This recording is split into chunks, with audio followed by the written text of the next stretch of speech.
अगर आपने अभी तक चैनल को सब्सक्राइब नहीं किया है तो वीडियो के नीचे जो लाल बटन है उसे दबाएं और जो घंटे का बटन है उसे दबाएं। जब आप घंटे का बटन दबाएंगे तभी आपको हमारे अगले वीडियो की जानकारी मिल पाएगी, इसलिए घंटे का बटन दबाना न भूलें। मोहम्मद अली जिन्ना ने कहा था, भारत के विभाजन का बीज तो उसी दिन पड़ गया था जिस दिन प्रथम हिंदू इस्लाम में दीक्षित हुआ था। इस अलगाववादी सोच के आधार पर 14 अगस्त 1947 को आधिकारिक रूप से भारत को विभाजित कर दिया गया, परंतु यह भारत का प्रथम विभाजन नहीं था। इसके पहले भी भारत के अनेक टुकड़े किए गए। अफगानिस्तान 1876 में, श्रीलंका 1939 में, नेपाल 1904 में, भूटान 1906 में, तिब्बत 1914 में, ब्रह्मदेश जिसे अब हम म्यांमार के नाम से जानते हैं 1937 में, पाकिस्तान एवं बांग्लादेश 1947 में भारत से अलग कर दिए गए। स्वतंत्रता पश्चात सन 1947 में पाक अधिकृत कश्मीर एवं सन 1962 में आज के अक्साई चीन को तत्कालीन राज्यकर्ताओं ने थाल में सजाकर पाकिस्तान एवं चीन को दे दिया।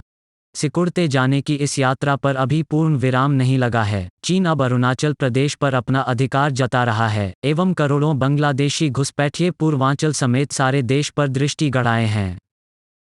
आइए जानते हैं, अखंड भारत का कितना था क्षेत्रफल, कैसे हुआ भारत खंड। 24वें देश जो कभी भारत का अंग थे। अखंड भारत। आज तक किसी भी इतिहास की पुस्तक में इस बात का उल्लेख नहीं मिलता कि पिछले 2500 सालों में भारतवर्ष पर जो अटैक हुए उनमें किसी भी आक्रमणकारी ने अफगानिस्तान, म्यांमार, श्रीलंका, नेपाल, तिब्बत, भूटान, पाकिस्तान, मालदीव या बांग्लादेश पर आक्रमण किया हो। 1857 से 1947 तक हिंदुस्तान के कई टुकड़े हुए और इस तरह बन गए 7 नए देश। 1947 में बना पाकिस्तान भारतवर्ष का पिछले 2500 सालों में एक तरह से 24वां विभाजन था। पाकिस्तान व बांग्लादेश निर्माण का इतिहास सभी जानते हैं, पर बाकी देशों के इतिहास की चर्चा नहीं होती।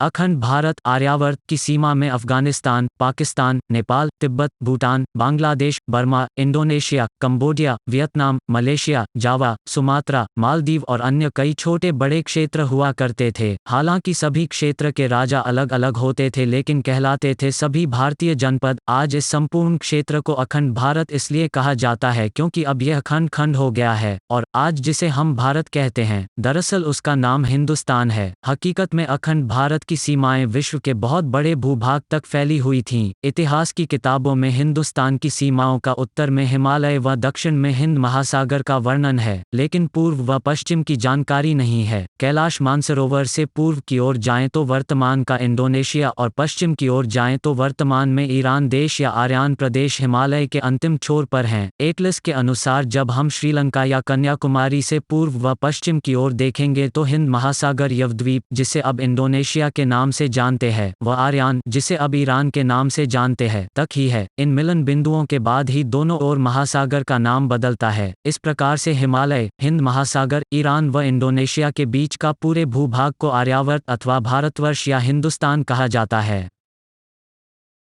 राइट विंग इतिहासकारों के मुताबिक सन 1947 में भारत पाक बंटवारे के रूप में यह भारतवर्ष का पिछले 2500 सालों में 24वां विभाजन है, जबकि अंग्रेजों द्वारा 1857 से 1947 तक उनके द्वारा किया गया भारत का 7वां विभाजन है। 1857 में भारत का क्षेत्रफल 83 लाख वर्ग किलोमीटर था। वर्तमान भारत का क्षेत्रफल 33 लाख वर्ग किलोमीटर है। पड़ोसी 9 देशों का क्षेत्रफल 50 लाख वर्ग किलोमीटर बनता है। क्या थी अखंड भारत की स्थिति? वर्ष 1800 से पहले दुनिया के देशों की सूची में वर्तमान भारत के चारों ओर जो आज देश माने जाते हैं उस समय ये देश थे ही नहीं। यहाँ राजाओं का शासन था। मान्यताएं व परंपराएं बाकी भारत जैसी ही हैं। खान पान, भाषा, बोली, वेशभूषा, संगीत, नृत्य, पूजा पाठ, पंथ के तरीके करीब करीब समान थे। विदेशी संपर्क के बाद यहाँ की संस्कृति बदलने लगी।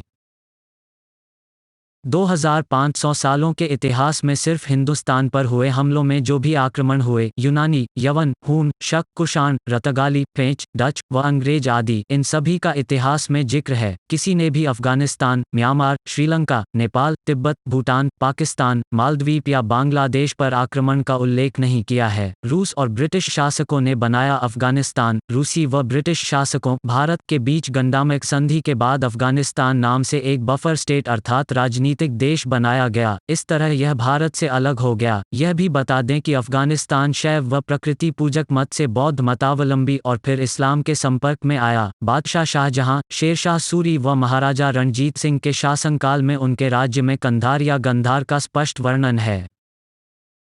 1904 में दिया आज़ाद रेजिडेंट का दर्जा। मध्य हिमालय के 46 से अधिक छोटे बड़े राज्यों को संगठित कर पृथ्वी नारायण शाह नेपाल नाम से एक राज्य बना चुके थे। 1904 में अंग्रेजों ने पहाड़ी राजाओं से समझौता कर नेपाल को एक आज़ाद देश का दर्जा प्रदान कर दिया। इस प्रकार से नेपाल भारत से अलग हो गया। नेपाल 1947 में अंग्रेजों से मुक्त हुआ। अंग्रेजों की चाल से अलग हुआ भूटान। 1906 के बाद अंग्रेजों ने भारत के इस हिस्से को भी अलग कर दिया। भूटान के रूप में फिर एक नए देश का निर्माण हो गया। चीन ने किया कब्जा। 1914 में तिब्बत को केवल एक पार्टी मानते हुए चीन, भारत की ब्रिटिश सरकार के बीच एक समझौता हुआ। भारत और चीन के बीच तिब्बत को एक बफर स्टेट के रूप में मान्यता देते हुए हिमालय को विभाजित करने के लिए मैकमोहन रेखा निर्माण करने का फैसला किया। हिमालय को बांटने का षड्यंत्र रचा गया। चीन की साम्राज्यवादी नीतियों की वजह से तिब्बत बफर स्टेट बनने के बाद चीन के कब्जे में चला गया। अंग्रेजों ने अपने लिए बनाया रास्ता। अंग्रेजों ने नौसैनिक बेड़ा बनाने और समर्थक राज्य स्थापित करने के मकसद से श्रीलंका और फिर म्यांमार को राजनीतिक देश की मान्यता दी। ऐतिहासिक और सांस्कृतिक रूप से दोनों अखंड भारत का हिस्सा थे। दो देश से हुए तीन। भारत में ब्रिटिश राज के अंत के साथ ही 1947 में भारत पाक का बंटवारा हुआ। इसकी भी पटकथा अंग्रेजों ने पहले ही लिख दी थी, जबकि 16 दिसंबर 1971 को भारत के सहयोग से बांग्लादेश के रूप में पाकिस्तान का एक हिस्सा स्वतंत्र देश बना।